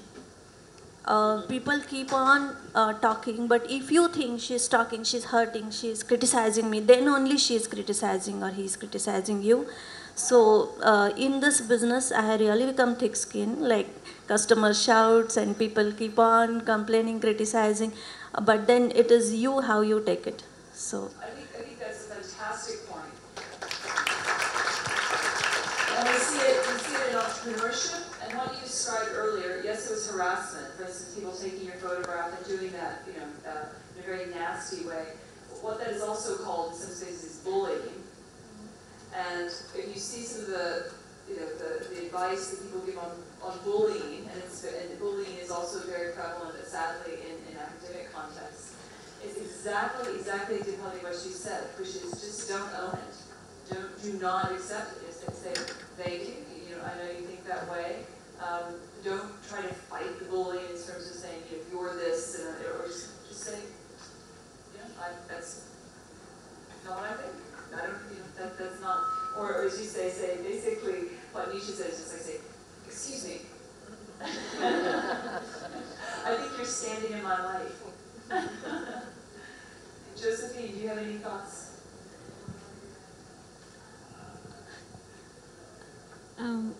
கண்டிப்பாக வந்து நம்ம ஒரு தொழில் பண்ணுறோம் அப்படின்னா அதில் first நம்ம வந்து முதல்ல முழுமையாக தெரிஞ்சுக்கணும். இப்போ நான் தேன் எடுக்கிறேன், தேனி ப்ரீடிங் பண்ணுறேன், எல்லாம் A to Z முதல்ல எனக்கு தெரியும். டிரைவிங் முதற்கொண்டு, ஏன்னா அன்னைக்கு டிரைவர் இல்லை அப்படின்னாலும் நம்மளுக்கு அந்த விஷயம் வந்து நம்ம முதல்ல கற்றுக்கணும். அதுக்கப்புறம் தான் அப்போ தான் நம்ம அதில் வந்து முழுமையாக வந்து நம்ம அதில் வந்து ஜெயிக்க முடியும். ஏன்னா நான் ஃபஸ்ட்டு வந்து பார்த்திங்கன்னா டூ வீலர் வாங்கி டூ வீலரில் போயிட்டு இருந்தப்ப ஒரு 1 வீக்காக வந்து கண்டினியூஸாக வந்து நைட்டு ஃபுல்லாக வந்து தேனி பெட்டிகள் கொண்டு போய் வர்றப்ப டூ வீலரில் போயிட்டுருக்கப்பவே வந்து தூங்கிக்கிட்டே ஓட்டிட்டேன். வண்டி டூ வீலரில் ரோட்டில் போயிட்டுருக்கப்ப தூங்கி அது அந்த காற்று நல்லா வரவும் தூக்கம் வந்து போய் விழுந்துட்டேன். ஒரு வயலில் போய் விழுந்து எந்திரிக்க முடியல. அதுக்கப்புறம் தான் நம்ம விழுந்துட்டோம் அப்படின்றதே எனக்கு அந்த ஒரு செகண்ட் நான் தூங்குனேன்றது அதுக்கப்புறம் தான் எனக்கு தெரிஞ்சது. அதுக்கப்புறம் தான் சரி இப்படி போய் நம்ம ஏதாவது வண்டியில் மோதி நம்ம உயிருக்கு ஏதாவது வந்துருமோன்ட்டு தான் அதுக்கப்புறம் வந்து அதுக்கப்புறம் டிரைவர். ஆனால் டிரைவர் போட்டாலுமே கார் ஓட்டுறதுக்கு அதுக்கப்புறம் நானும் அதையும் பழகிக்கிட்டேன். அப்படி ஃபுல்லாக இன்றைக்கி அந்த ஃபீல்டுக்கு வந்து இன்றைக்கி ஆள் இல்லை அப்படின்னா நம்ம அதில் வந்து ஒர்க் பண்ணுற அளவுக்கு நம்ம வந்து ஃபுல்லாக வந்து ரெடியாக இருக்கணும். நிறைய வந்து பார்த்திங்கன்னா ஃபேமிலியும் பார்த்துட்டு நம்ம வந்து கண்டிப்பாக ஒர்க் பண்ணுறதுன்றது ரொம்பவே ஒரு கஷ்டமான விஷயந்தான். அதில் நிறைய விஷயங்கள், அதுலேயும் வந்து ஒரு லேடி வந்து பார்த்திங்கன்னா ஆண்கள் தான் இதை செஞ்சிட்ருக்க ஒரு தொழிலுக்கு ஒரு பெண் வர்றப்ப இன்றைக்கி வர ஏகப்பட்ட கஷ்டங்கள் வந்து எனக்கு கிடச்சிட்ருக்குது. எங்கேயாவது போட்டிருந்தோம்னா தூக்கிட்டு போயிடுவாங்க பெட்டிகளை. அப்படியெல்லாம் நிறைய கம்ப்ளைண்ட். ஒவ்வொரு நாளும் வந்து முழிப்போடு இருக்கணும். நம்ம வந்து லேசாக வந்து கூட அசரக்கூடாது அப்படின்றதான் நான் பார்த்த அளவில். கொஞ்சம் நம்ம தூங்கிட்டோம்னாலும் நம்மளை வந்து நிச்சயமாக வந்து நம்ம செய்கிற தொழிலில் கண்டிப்பாக வந்து ஜெயிக்க முடியாது. அப்படி இருந்தால் தான் நம்ம முழுமையாக ஜெயிக்க முடியும்.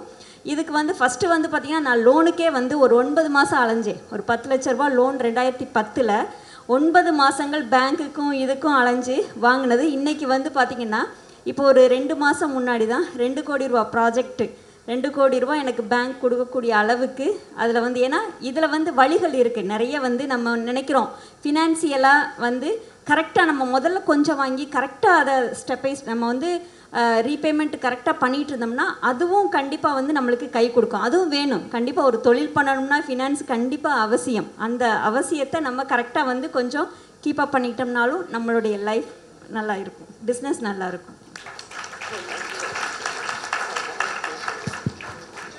I think just to get all the questions, just any like one sentence on like how you... Yeah, I just wanted to say that take that criticism, because whoever criticizes you will become your biggest fan in some time. Because heart of hearts, they know that you're going to do it. So when you succeed after you've taken their criticism, believe me, they'll be part of your organization, your well-wisher.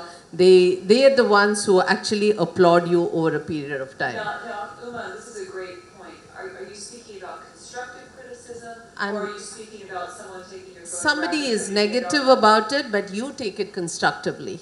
So you understand why they're criticizing you for whatever, and then you say, like, I remember my mother-in-law was the one who said no to it. But believe me, she's the biggest fan. She's so proud that I'm an entrepreneur now. At that point of time, she felt that my role was to be at home. But now she talks very proudly about her daughter-in-law with all her family members. So if I did close up my business, I would have been just another daughter-in-law. But I did not do that. So I managed my family and my home. I wasn't probably the bestest of it, because I wasn't able to provide it at the table at the right time, hot. But so be it, that was what I was at that point of time. So I took in the criticism. I tried to do my best. I would try to make home, but I was multitasking. I was trying to perfect that juggling act. I keep saying for women, it's a lot of juggling. And you try to keep perfecting it, or being able to be, and you wear the many hats of being an entrepreneur, being a homemaker, or being a social entrepreneur. And so you're always perfecting that juggling act. We are not probably sometimes the best in a certain area, but over a period of time, they become your well-wishers, and they become very positive about it because they've seen you succeed. One sentence. That question the lady asked, you will be criticized even if you're not an entrepreneur. Whatever you're doing, the clothes you wear, what you do, the same attitude you have towards other criticisms, you should have it towards when you're an entrepreneur. So take it. Like everybody said, it only makes us stronger. And you become a rebellion in proving that you're right. Brilliant. So that helps a lot. Do you have anything to add? Just like one reply to the people who are the criticism, the one sentence reply. I think it depends upon who is criticizing. If within your heart you know that the person who is criticizing is actually a well-wisher and is trying to bring you to see something that you're not able to see, be grateful. Yeah, exactly. That's a great point. Be grateful. Very good. I think, yes, ma'am. Hi, so my name is Shruti. I'm also from the BBA department. So my question is, has there ever been a time like in your life you look back and you think that when you were facing all your obstacles, did you ever think this wouldn't have been possible? This wouldn't have happened if you were a boy. So now that you're up there, do you think, what do you look back? Do you look back at those moments and think? So is there ever a point at which the panel thought that gender bias had played a role at a moment in their... Can I take this question? Yes, I'll take this question.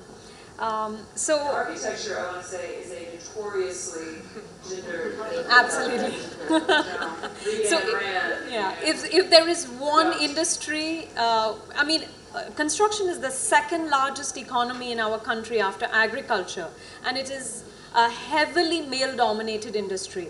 And when I started out, I decided that I don't want to be an architect sitting in an air-conditioned office who dishes out drawings. I wanted to be totally hands-on on the building site. Every day of my life, I'm on the building site from morning to evening. I don't sit in an office. So for me, the question that you asked is extremely pertinent, because to gain the trust and confidence, not just of your colleagues who are educated and who are consultants, but of the people whom you're working with on the building site, to gain their confidence, being a woman, and that to being a North Indian woman working in South India, is extremely challenging. So for me, I feel that I actually found my way pretty smoothly in spite of all the obstacles, because I accepted that I was the woman. I did not try to be the man. Yes. I accepted the fact that this is who I was, and I had to balance being structured and strong, and at the same time not losing my intuition and my creativity and the feminine aspects. And in fact, a very beautiful incident is when I was teaching something very difficult to the masons on the building site, which was extremely challenging. So there were a group of masons who were smirking at me from the back. And I said, Muthulingam, please share what you have. So he came up with a swagger to me and said, you are very young in the construction trade. Don't try to teach us. So there are opportunities like this. And what did I say? I said, thank you so much, Muthulingam. I already know that I'm much younger than all of you. And if you were to do it, how would you solve this problem? So I got all the 35 of them to give their solutions to this difficult problem that we were trying to solve. And then when I presented my solution, they all just immediately accepted it because they had already tried all their solutions which didn't work. So when you are a leader, not as a hero, but as a host, you have to invite everybody to collaborate, not fight against everybody. That's great.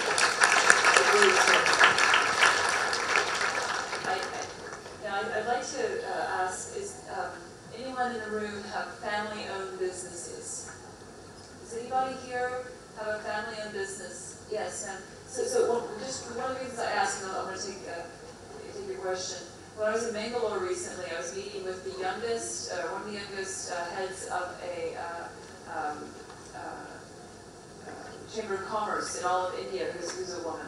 And she's also the head of a real estate agency that it was a family-owned business. And you see a lot of family-owned businesses throughout South India.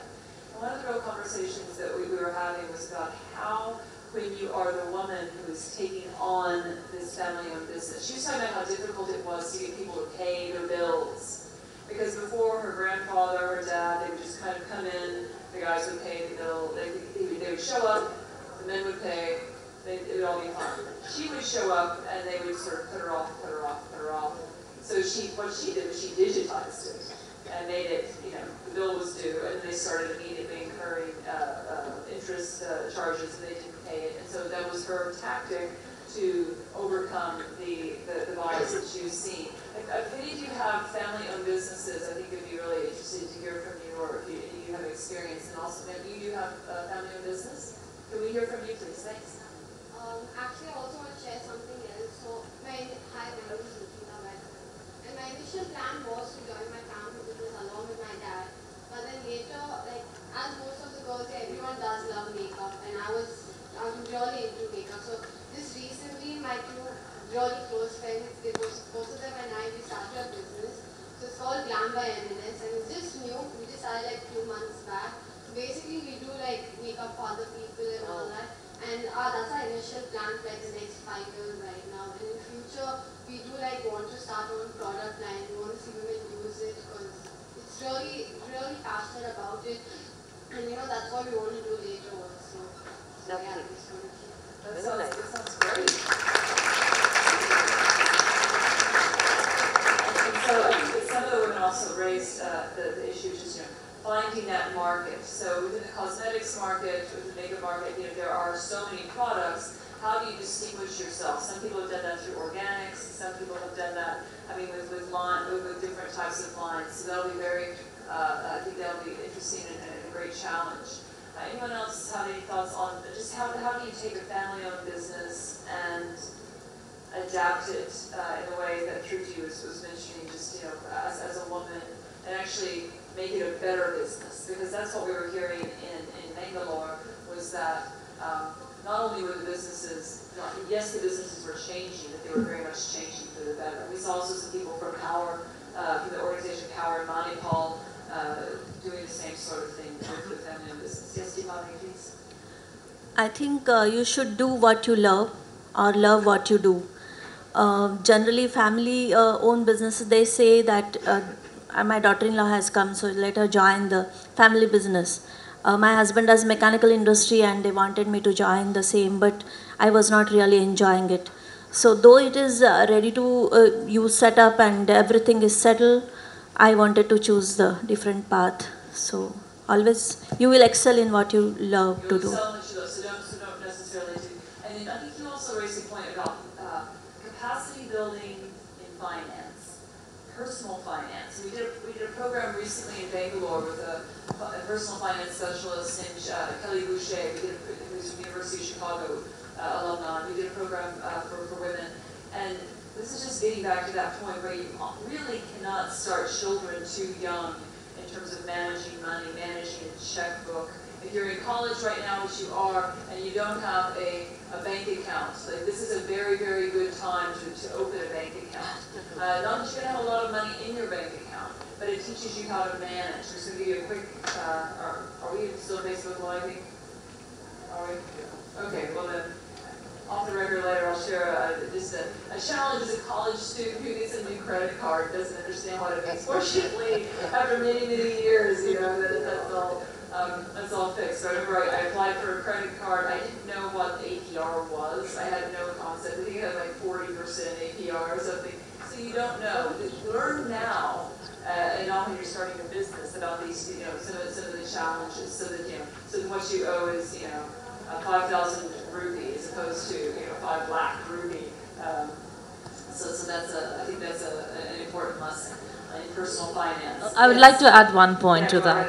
On financial freedom, usually women, we have the tendency of saving money.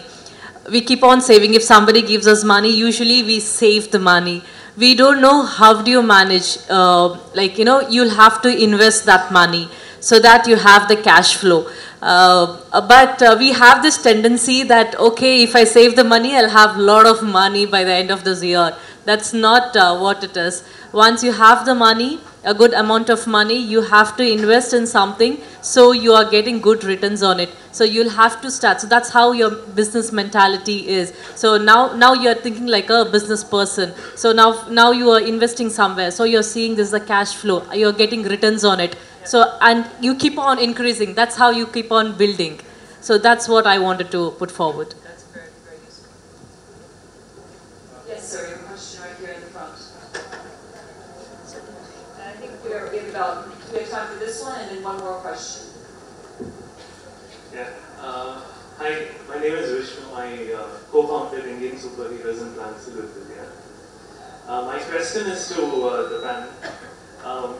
So we see a lot of women out there here today, and yesterday I got the statistic that only 14% of women entrepreneurs, entrepreneurs in the country are women. How do we create this massive, the next level of women entrepreneurs in India through dedicated forums like this? Is it going to be like a bottom-up process, starting from schools? Or is it going to be from colleges, or is it going to come from the top? So I'll take this question. And you asked a question, I think, yesterday. So this is one of the purposes that we're here, right? The Global Entrepreneurship Summit itself is a partnership between, at a very high level, the U.S. government and India. And as Ivanka Trump said yesterday, you know, that India has a friend in the White House, which is great. India also had a friend in the White House during President Obama's administration and President Bush's administration. But, you know, we are very close partners. So with the Global Entrepreneurship Summit being held here in India, I think it is really a strong vote of confidence in India specifically as a place where, you know, women entrepreneurs are and should continue to be supported. But then, as I mentioned, you know, you find out about something like this. This program that's going to be happening here December 8th through 9th, which has got a fantastic roster of speakers. Definitely, you all should attend this. It's incredible that this is happening. Just it's almost like, you know, go somewhere and you'll see something happening. And there was a really great question last night from somebody, again, from Manipal from Power. Is how does a woman entrepreneur find out about all the different things that are happening? Now, ideally, you have chambers of commerce. I mean, at the consulate, we do try to serve as a connector, but it can't be on all of us. Frankly, what I'm hearing right in that is I'm hearing a business, I'm hearing about a need in the market. So if that does not exist, then it sounds like something that people would be very interested in finding. If you look at social entrepreneurship, what social entrepreneurship is all about, if you talk to Dr. Yunus, Mohammed Yunus, or Sir Abed Ibrahim, they'll say, find the problem, figure out a solution, and the profit will follow. So if the problem is that we don't have an answer to the question that she just asked, it seems like there's probably a business solution for it. I'm going to let the last word be here, please, from our professor. I am Professor Patavi. I teach here. Yes. Little different you were saying, but then I teach for the last 6 years. I do a lot of work for the undergraduate and postgraduate people. The point is, in India, there are a lot of rural people. How do you take this entrepreneurship to the rural areas? How do you teach them? They do it. They are having their own. So yes, the question is about what we heard yesterday. We were talking yesterday about the two Indias, the rural India and urban India. And I think Josephine has done it with her work in bringing really an economic, a business model that you can take on absolutely as a woman throughout the countryside of India, in bees, producing honey, selling that on the market. We've also got your examples in terms of in agriculture, repurposing products. I know you see a lot of women in terms of entrepreneurs. I don't know that we need to really say the challenges are, perhaps there are some different challenges, but I think that the work is already being done there. I think that this is just, and then I'll turn it to the panel, but that's why Nisha's platform is so exciting with what she's doing in Kerala, in Malayalam language. As I'm sure you have so many women who are, coming from the countryside, from rural backgrounds.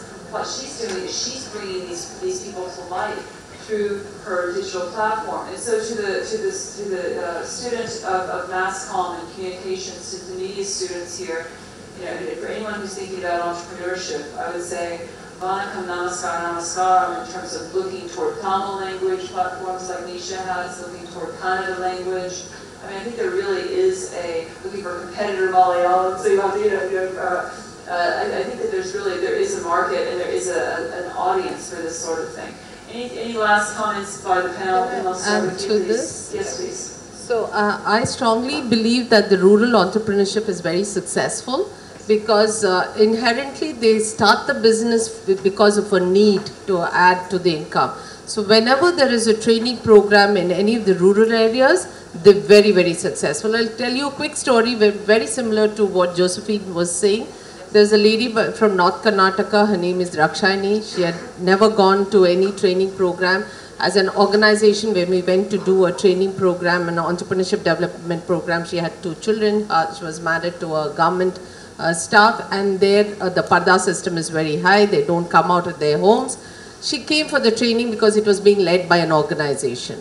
So when we gave her 100 rupees, and it's part of a training program where they're supposed to do something with 100 rupees and come back on a Monday morning and share whether they got a profit. She didn't know what to do. So her neighbor, she knew stitching.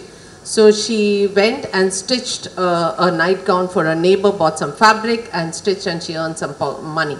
She was one of the very few women who actually came back with a profit, and she shared with us. We were very happy. We came back to Bangalore. We had a small exhibition in Bangalore called Vastra Barna. We said, you are from North Karnataka. Why don't you bring your Ilkal saris and showcase it here? She said, ma'am, I've never come out of Bagalkot. My family will not allow me. This is exactly what Josephine said, that she did not get out of our place. So we said we had to talk to her family. We brought her to Bangalore. She participated in the fair. She brought a few Kasuti saris along with it, with which she earned a profit of 10,000 rupees. That was the first time. To cut the story short, this lady actually participates in an international trade fair in Pragati Maidan. She takes a truckload of saris at a time. She learns spoken English, and she provides employment to 350 women in Bagalkot, Bijapur district. So you employ more women. So this actually answers your question that women, we make an effort to employ more women. I run a business manufacturing transformers, which is purely engineering. 90% of my staff are women. So we employ more women. So over a period of time, we hope that there will be more women in this entire workspace. We know there is a huge dropout because of the various hats that they wear, but there would be. And I think there is this larger need to promote women entrepreneurship development.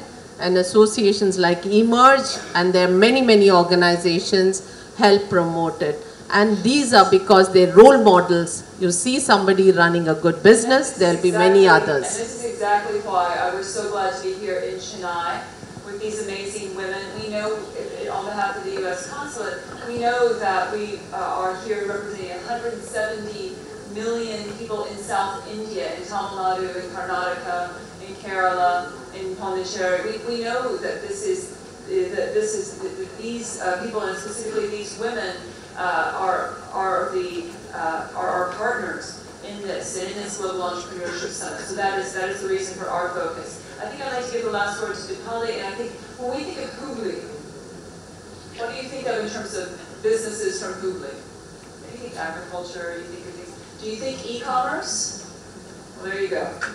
So that's also an answer to your question, I think, is to encouraging through this type of forum, through the type of forum that Yogi Vaishnav College is going to be having soon, through any other engagements that you have through the media, encouraging people to follow their passion in the way that makes sense for them and not necessarily in the way that would be stereotypically of a place. So please, Dipali. Yeah, actually, the solution starts with us. Like each and every person thinks that we should promote the women, and especially rural women, they already have entrepreneurship in them. They have great products. Either they are selling dairy products, vegetables or farms. They're already working. Only thing they need the initiative and they need some kind of training. I think educational institutes like you also can take up some kind of projects. I also have launched one platform, WeSellOnline.org, Women Entrepreneurs Sell Online. And there we provide free digital marketing and a platform for them to sell their products online. Because I could do business because of my digital knowledge and internet, same thing I'm offering to the rural women. So I think each and every person, whether it's top to bottom or bottom to, if it starts with us, then definitely we can bring more and more women, rural and urban, both on the entrepreneurship platform. Thank you. Thank you so much. Listen, I know we have some media who've been waiting, some members of the press who've been waiting very patiently to do interviews, and we will want to network and meet many of you. I think I will give the very, very last word to my friend Josephine, just to be very, very short, because she said so much to say, and I love her when she's speaking. She doesn't even breathe. It's lovely. I love